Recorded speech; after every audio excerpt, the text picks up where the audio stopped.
Among my many memories of junior school, one incident stands out as particularly unusual. It involved a boy being smacked by one of the dinner ladies, something that was quite rare even in those days. The boy in question was a cheerful-looking lad with curly hair who was well known around the school. One lunchtime, while a group of us stood waiting in line to enter the dining hall, a dinner lady suddenly stepped forward, pulled him out of the queue, bent him over, and gave him a quick spanking. What made the incident especially memorable was what happened afterwards.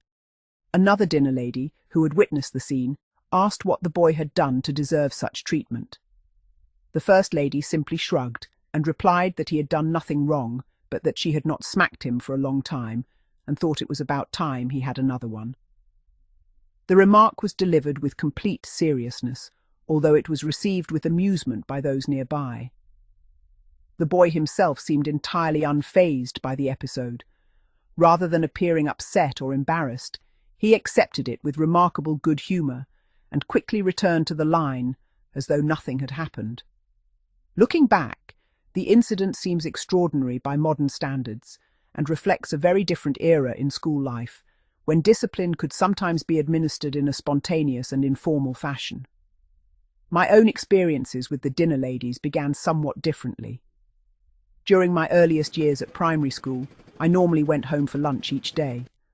On one occasion, however, I had to remain at school while my parents attended my uncle's funeral. That lunchtime remains surprisingly vivid in my memory.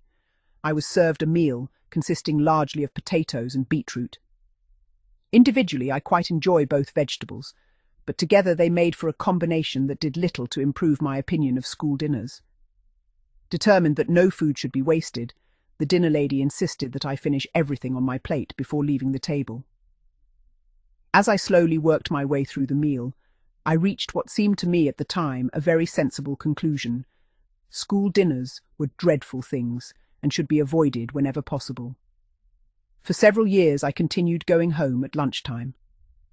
Eventually, however, I began to realize that I was missing an important part of school life. While I was away, my friends were spending time together in the playground, playing games, sharing jokes, and enjoying the freedom that the lunch break provided. Wanting to be part of that social world, I eventually started bringing a packed lunch and staying at school during the midday break. This brought me into regular contact with the dinner ladies who supervised the playground. These ladies were quite different from those who worked inside the dining hall. In general, they were very popular with the pupils, particularly the younger children, and many of the girls.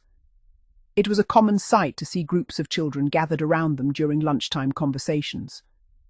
Most of the dinner ladies were friendly and approachable. They often showed a genuine interest in what the children were doing and would occasionally join in conversations or playground activities. Unlike some teachers, they were not constantly shouting instructions or looking for reasons to tell children off. Of course, maintaining order among hundreds of energetic children was never an easy task. The dinner ladies still had responsibilities and were expected to keep discipline in the playground.